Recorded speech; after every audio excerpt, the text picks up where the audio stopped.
You guys, the 2020 experience is here, and I could not be more excited to share this with you.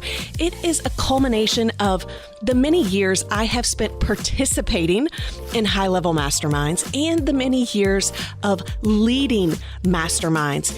Quite frankly, it's what I desperately want myself, and I think is needed and is completely missing. I don't know anyone else doing this. And so I put it together just for you. It is for 32 ambitious women who are ready to make 2020 their year. It involves a larger mastermind of 32.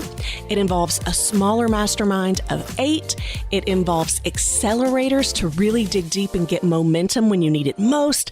It involves one-on-one expert coaching and services. It involves 3 in-person meetings, 2 of which are at Miraval, which is a luxury retreat, which really, in and of itself, transforms every part of you because it allows you to tap into the wellness and the mindset and the peace that is needed in order to truly go after your dreams.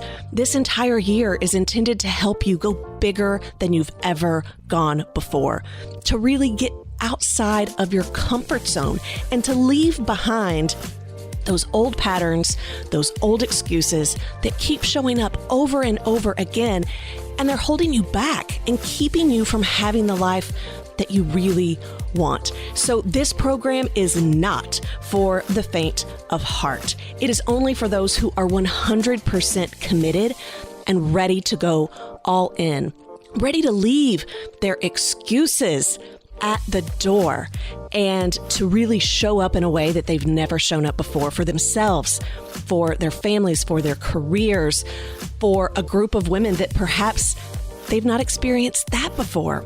A tribe of women who are really at that high level, supporting you, pushing you, and challenging you, and calling you on your stuff so that you can be the best version of yourself. It is going to be a year of intense hustle and intense flow, and it is going to change lives.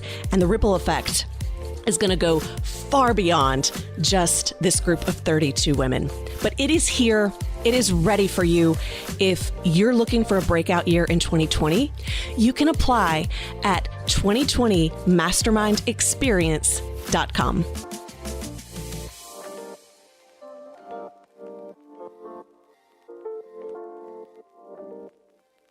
Welcome to Hustle and Flow with Heather Hubbard, episode 143. Hi, I'm Heather Hubbard, and I was a litigator, partner, and practice group leader at an AmLaw 200 firm. I know what it takes to rise to the top. I also know all too well the toll it can take on your personal life. So how do you shine bright without burning out? How do you embrace your ambition without selling your soul? You're listening to the Hustle and Flow podcast. Welcome back. I am your host, Heather Hubbard, and we have Mike Ganino in the house. Mike, welcome to Hustle and Flow. Thanks for having me on the show. So I was trying to decide how to introduce you, and I was struggling because you have literally done everything. So I'm going to try to tee it up, but then I'd really like you to actually give more of the story because you've literally been in hospitality, buying and selling companies. You're a sommelier. You wrote a book on company culture. You do improv. You're a speaker. You're into communications and storytelling. You coach. I mean, like, what do you not do? Sleep. Actually, that's not even true. It's so funny. I was talking the other day to someone and we were talking about this whole idea that like celebrating hustle and grind and don't ever sleep. And you know, that whole lifestyle that people kind of promote.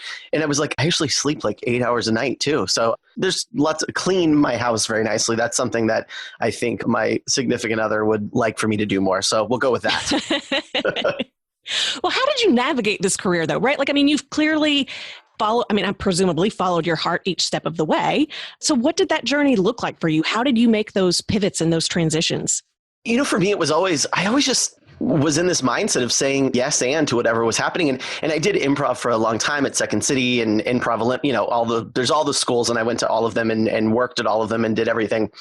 And I always kind of did my life that way, that if there was a story I wanted to write, if there was something I wanted to create or somewhere I wanted to go, then I could probably figure out a way to make it happen. Mm-hmm. And at the same time, I'm type 1 diabetic. So I had this period of time where I really would have loved to have pursued the acting and comedy side more, but I couldn't because I had to have health insurance. Mm. And so I had to get really creative of how do I still kind of like scratch that itch for myself, give myself that side of things, but also like keep a normal job because I needed insurance. But, for me, I went to college to be a broadcast journalist. I wanted to be on the news, reading the news. And I did that for about a year and I realized, I don't actually want to be a broadcast journalist. I just want people to know me. I just want them to know who I am. I don't want to do the work to be a journalist. I just want to be known. And so like Oprah, isn't that Oprah's story? Yeah, there's like something like that. She was saying that she didn't want to be an actress, I think it was. That she didn't want to actually act. She just wanted people to talk about her. So that was kind of my same thing. I didn't want to be a broadcast journalist. I just wanted to go be me and that. And so I left school to be an actor. That didn't work out. So I ended up working in the restaurant industry like so many actors do. And I started applying the rules that I knew from acting and improvisational theater to the world of creating hospitality. And this idea that it was theater, that it was a performance. And that, as a server, my job was a character and I was cast in a role. And then eventually when I became a manager, that I was kind of like directing the thing. And that worked out really well. And so that led me to become a director of training. That led me to become a director of wine training and education, which led me to be a sommelier, which led me to be a head of operations, which led me to be a partner in a place that I helped grow from nothing to about 15 locations. We sold that in 2014. And then I was like, okay, well, what do I want to do next? What's the next chapter? Do I want to do this all again, creating and selling brands, or do I want to do something else? And I went into consulting and was Heather, I was a horrible consultant because I'm really bad if I owe you anything. Remember we talked about this? Oh, yes. I told you this when we were talking about your show. I said, can I please come on your podcast? I want to come talk on your podcast. I love talking to you, so let's record it. And then I told you, I'm really horrible, so I'm going to really try. And we joked about that. But I knew that I was going to never get consulting gigs because I was offering to help people write and develop their pitch deck to kind of grow and go get capital, because I was very good at raising venture capital for restaurant brands. And I would be developing it for them. And I knew that wasn't going to work. Or I would develop their strategy for growth to new markets and how they would develop their leadership team. And I realized, oh my gosh, if I don't send the people the thing I sold them, that's not called business, that's called fraud. And so I was going to need some of the people listening to the show, I think, to get me out of the legal hot water. So I thought maybe I could do workshops and sell them workshops and teach them what I know, and then they could do it themselves. And that worked out really well. And then that led to speaking. And then I really liked speaking. And I thought, this is applying a lot of the things I know from being an actor and being a trainer and a communicator. How can I start doing that? I started working a little bit with Michael and Amy Port from Heroic Public Speaking and doing more of that, and really became in that world known for my work around storytelling and organizational storytelling. And so that's what I do now. I'm working on a book on that and working on an online course on that. And that's kind of where I spend my days. And, along the way, I just kept saying yes to things when they were presented to me. I was like, yeah, I'll sort it out. Give me another job. I'll make it work. I love it because I'm telling you, so many of the people who are listening to this right now, like they want to make changes, but they're like, well, I've already got this career and this is what I'm good at. And this is my experience. And I love no, you can do whatever you want. Like at any point in time, you can change it up. Yeah. And it's interesting too, because there's also this, I think I was talking to someone about this the other day for me, because there's also this idea sometimes when we hear things like that, like you could change, you could go do something new. Sometimes it feels so sounds great for you because you can just, you have all the resources in the world. And so I always like to be a shining light of, I did not. I grew up super, super poor. I didn't have any family. I didn't have anyone to go to if things didn't work out. Like if I was in Chicago and I quit my job and I ran out of money, I didn't even have anyone to call to give me an airplane ticket to fly home on.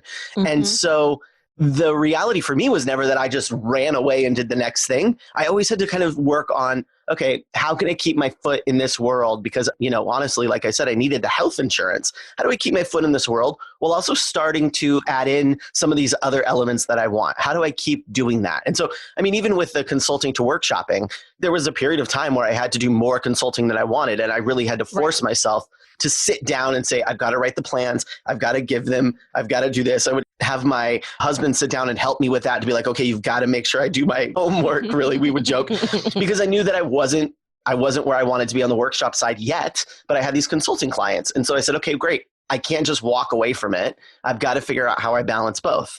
And I think that's something that more people should or could give themselves permission to do, is to say, okay, how do I weave in a little bit more of this other thing that I'm excited about? Yeah. So it's like, you can be realistic and optimistic. Right? Love that. Do both. I think I do that too. That's probably why we get along so well. Yeah, you're one of those people I look at and you're like, you have like a little bit of the Kelly Clarkson syndrome, I call it.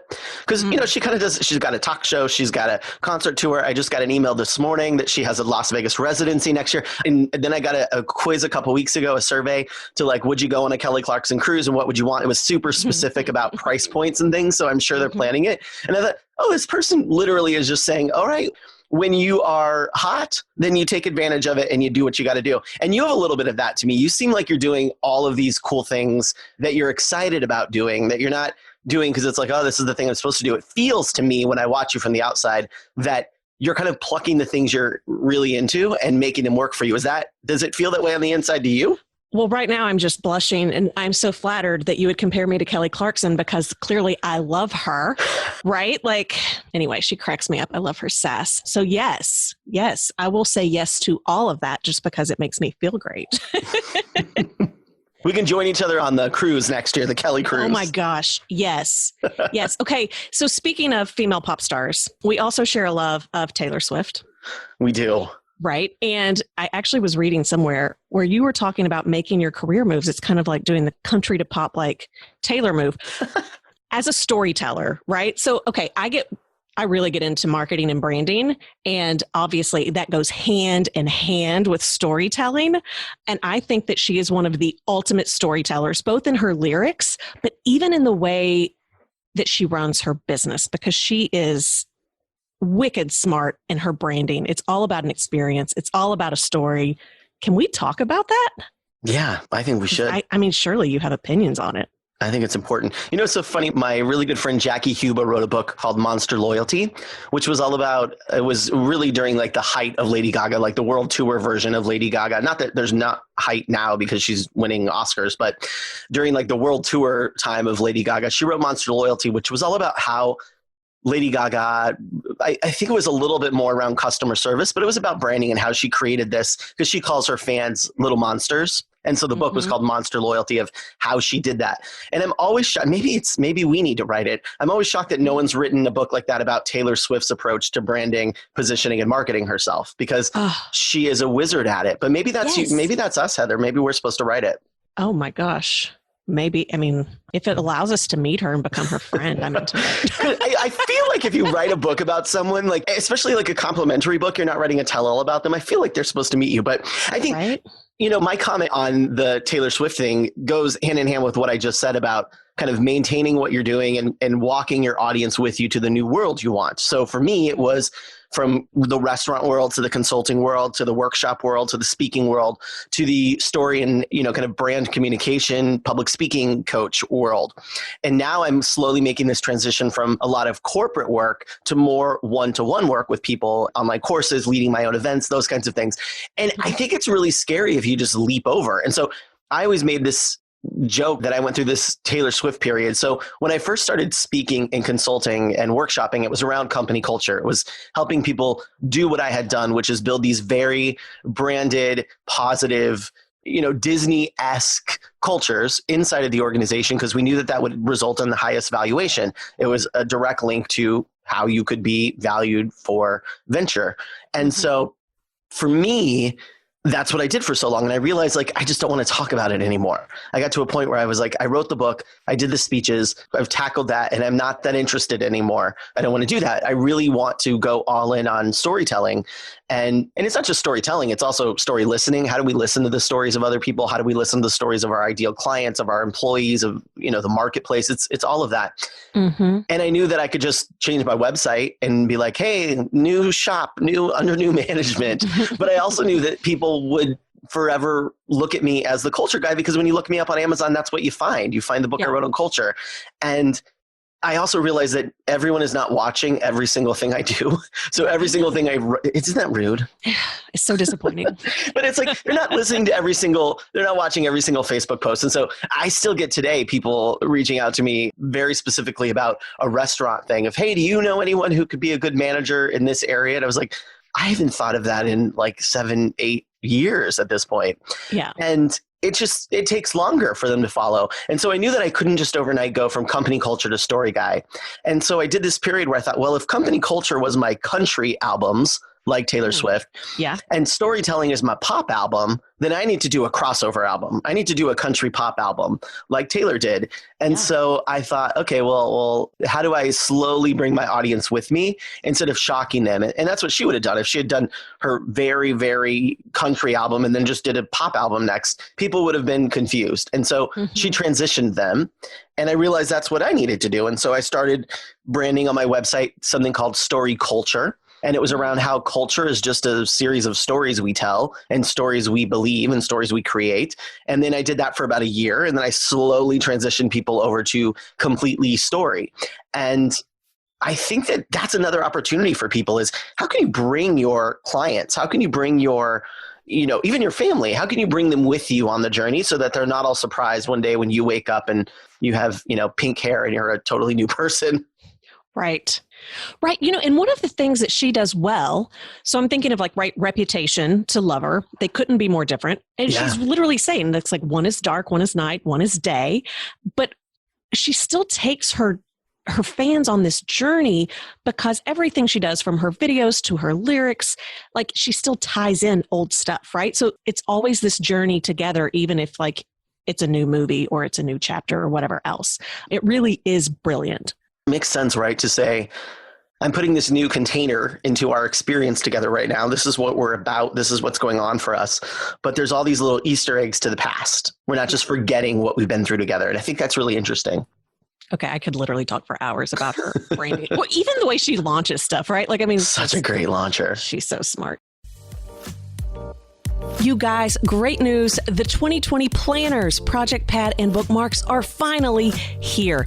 More than a typical planner, it is a complete planning system that will revolutionize the way you approach your days, weeks, months, and years. It will help you achieve your biggest goals and work on that to-do list so that you can take back your day and focus on what matters most. Get yours now at lifeandlawplanner.com.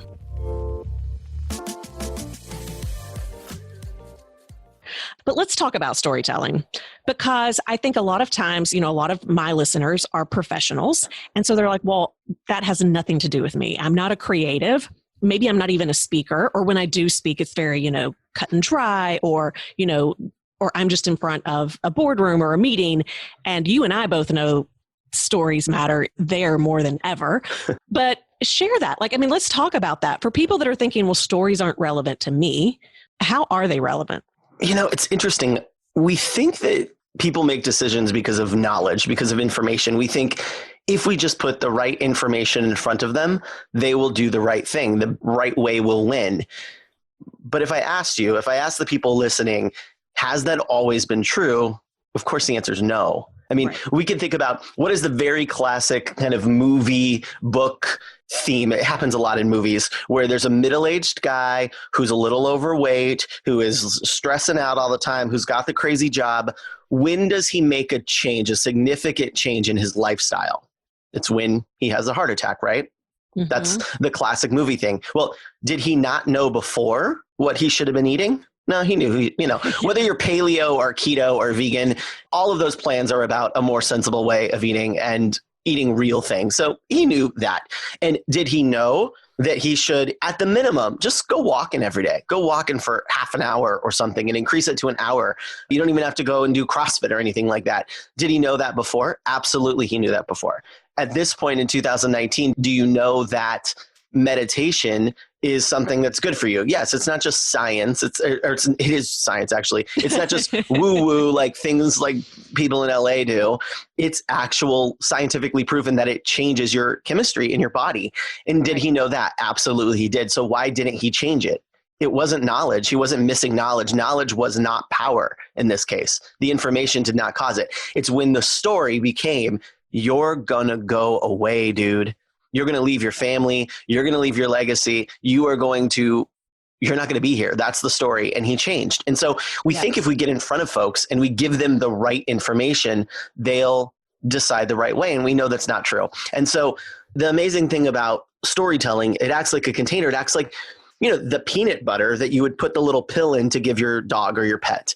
It just provides context. It provides emotion. It provides clarity, and it gives people something to remember. So when they leave and they have to make a decision to work with you or a decision to do some specific thing later, they'll remember more what you advised, because they're not going to remember all the facts and information. They're going to remember a story, and they're going to remember a story they told about their experience with you. So why not be thoughtful about what you're giving them to remember? And I think that's where storytelling can really help so many different people. This isn't about entertainment. I mean, although if you can do that too, great. This is about packaging information in the way that the human brain actually thinks, which is cause and effect. That's how we think all the time. Well, and you pay attention, right? It forces you to, when you're right? interested in what's being said. Yeah. Facts alone aren't interesting. Like, just the fact doesn't mean anything. It's the story around the fact that's interesting. When you think about history and the way that a lot of people are learning history, it's just memorizing things that they forget right away, versus we go and pay to watch movies that are taking history and turning it into a story. Yeah. There's something there. So for the people listening that are like, yeah, but I don't have any stories. I'm not like, where would I even begin? Well, I think that the big thing is everybody has stories. I mean, everybody has stories. Everything happening to you is a story.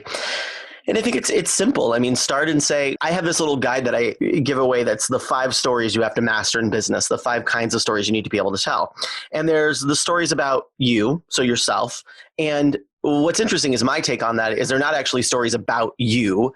They're stories about you that show the person that's in front of you, that shows the audience, even if it's an audience of one, who you are. For example, if somebody just tells you, I am a very trustworthy person and our firm really believes in great customer service, your mind is saying, prove it? I mean, I guess I'll believe you. Right. But what if you had a story that you told about it? So when I say a story about you, it's not necessarily like, here's where I'm from, let me tell you something so you like me. It's not that kind of story. It's a story that highlights something that would be useful for your audience so they understand you. And the best way to get them to say, wow, that person sounds really trustworthy, is to not say, I'm really trustworthy at all, but to give them a story of it. Mm-hmm. So there's a story of you. So think through that. What do you want them to know about you? If you could embed in their mind some truth about you, what would it be? And then what kind of story could you use to tell that? And then there's, if you're out there and you've started a specific type of business, or you're doing a specific type of thing, or you're a specific type of practitioner, how did that come to be? What was it that you looked around in the marketplace and said, there's got to be a different way. There's got to be a better way. I call it your kind of FU moment, if you will, where you looked around and you thought, you know what? Forget this. There's a better way. I'm going to do a different thing. What was that moment? What was going on? Tell us a story about that time, because then we want to get behind you and say, oh yeah, this is the person for me. So that's a story that everyone has that's in business. Everyone that's in a career, everyone that's in a life has that story too. And then I think there's the stories around your values. Instead of telling me your values, show me your values with a story, your case studies of other people you've helped. Weave those into a narrative versus just giving me a bunch of facts about what happened for them. Tell a real story. What was going on? what was happening to them? What did they want, but they couldn't get? And how did they meet you? And what did they go through? What was their journey to get what they finally wanted? You have customers like that. So tell those stories as well. And I think at the starting, just those simple ones, almost everyone can use those. And then once you do that, you start to think like a storyteller, which is you look at the world around you and you say, oh, I'm at the grocery store and I saw the most interesting thing when people were picking tomatoes. And you relate that to something that you're doing in your business. And that's when you become a real master storyteller, is when you've realized, oh, I can look at my life and I can pull things from it. And I think that's where the power lies, Heather. You know, I just realized as you were saying that when I'm working with people on like marketing and we're talking about, you know, like their elevator pitch when they're networking, I always say, don't say this is what I do and who I serve, because no one cares. It means nothing. Instead, say something that's super intriguing where they have to ask more questions. And then you kind of like build from there. And that's really what I never realized that, but that's what I'm telling them to do, is tell stories in that initial introduction. Like give them enough that they're like, I need to hear the rest of this story. And then you say it in a way and give them examples in a way that they totally get what you do, who you serve, but they're going to remember it. Yeah. You didn't have to actually say it. Right. Wow. I just had one of those like moments. You're a story trainer. You didn't even know it. Didn't even know it. Oh, wow. All right. You were talking about, you had the 5, what was your title? Is it like an ebook or a PDF? Oh, yeah. Download? Yeah, it's called Storycraft. It's really funny when I read in my website, you know, they said like, oh, you got to have something to give away. And I thought, okay, cool. I didn't know it was supposed to be like a one-page template. I didn't get the memo. So I wrote like a 20-page workbook, and somebody said, wow, this is like, you should sell this. And I was like, I don't need to sell it. I'll just give it to people if it's helpful to them. And it is a book that walks you through, where should you be telling stories? Where can you talk about them? What kinds of stories do you need? And then it guides you through those specific 5 stories with a bunch of prompts, which is sometimes where business people get stuck. Is they're like, yep, I'd love to do it. I don't know what to talk about. So I've taken care of that and given a bunch of different prompts. And then it guides you in the end how to actually weave those into stories, into a narrative form that's interesting, and then gives you a bunch of ideas again of where can you go take these and put them into action. And so that is at MikeGanino.com. Once you figure out how to spell Ganino, you're good. Ganino, MikeGanino.com/storycraft. And then you can just grab that and it's yours, and good luck. You print it out and you work through it. Perfect. I love it. Everybody go grab a copy of that. I will tell you, so as background, I met Mike through the speaking training that I'm doing, and he is one of the trainers, including on improv. And it has totally changed the way that I approach so much of the work that I do, because I didn't realize how much sometimes we get stuck in our heads. It's really been all those improv classes that have taught me, if you're stuck, switch it up and have fun with it. Mm. Yeah, we get on a path sometimes and we forget that there's in this river that we're flowing down, there's tributaries and there's other ways to get where we want to go. And sometimes we need to take one of those tributaries and just see what's out there, because often the path we're on is not the only one. And maybe one of those tributaries is not the idea, but maybe it's the idea that leads to the idea. And you never would have gotten it if you hadn't taken that detour. Mm-hmm. I had my mastermind retreat back in September. And, you know, some of my ladies, they were totally in their heads and not making progress on certain things. And so I had them do all kinds of different things and tools that I've always used before, but literally on the fly, because of you, like I came up with some improv thing that I made them do. And they thought I had lost my mind because I gave them no background as to why we were doing it. I literally had them walking around as like their favorite cartoon characters. Nice. And they totally, like, once we did that, they were able to make progress on solving a problem. So it's so interesting to see how storytelling and improv and all of the work you do, it really is not just this creative outlet. Like, it can produce really amazing business results. Yeah. You know, so often the improv side of it gets a bad rap because somebody's gone to a workshop that was led by someone who just does improv and hasn't had the business side. And so it's hard to see the application. It's just fun and games. It's just goofums. We're just doing goofy things, and this doesn't actually do anything. And for me, when I'm designing in a workshop or an intervention of some type, there's the warm-up things that you do, which are just to loosen people up. You're just loosening people up and getting them to think. And then there's the applied things that you do where you say, okay, this isn't just a goofum to get us all relaxed and having fun. This is actually an improv exercise that is directly related to the thing we're doing. So whether that's creating content, whether it's solving conflict, whether it's brainstorming, whether it's communication skills, whatever the case is, that part of it is often missing when somebody goes to an improv-based workshop. And so all they think improv is a bunch of kind of trust fall fun activities because they haven't gone anywhere where they got the applied side of it that said, oh, there's the breakthrough. And so I love when people have that experience because then they see that it doesn't just have to be something that can be fun and light and goofy. It can actually be a tool that helps them do the real business work they need to do because it really can open up a whole world of different ideas that they've not considered. Mike, this has been so much fun. I know we're running out of time. So will you share with everyone? I mean, I know you said, you're doing coaching, you have this online course coming out, you do speaking, sometimes workshops. Kind of tell us, for people that are interested in learning more, I mean, we have your site. Everyone can go to mikeganino.com, but what are the ways in which they might want to work with you? Yeah. So the first one is, grabbing that workbook, because that really is a great starting place to say, okay, let me go in and let me just start thinking like this, because I think sometimes that's the work, is realizing, oh, wait, there's a whole world here. And so that would be number one, is grab that and see if you're into it, see if it's helpful to you. And then otherwise, I do workshops for people. So I go in and work with organizations or associations. They bring me in to work with their members or with their employees, either one. I also am, like I said, I'm working on putting together a couple of retreats next year. And I'm going to do, we were talking about Kelly Clarkson and Taylor Swift. I'm also, and you mentioned that I was a sommelier. So when I'm doing a retreat, we're doing a retreat. And so it's going to be in wine country. There's going to be wine tastings. There's going to be photography in the vineyards. We're going to have a fun time. So the dates and things for that are, yeah, let's do it. Dates? We'll be ready.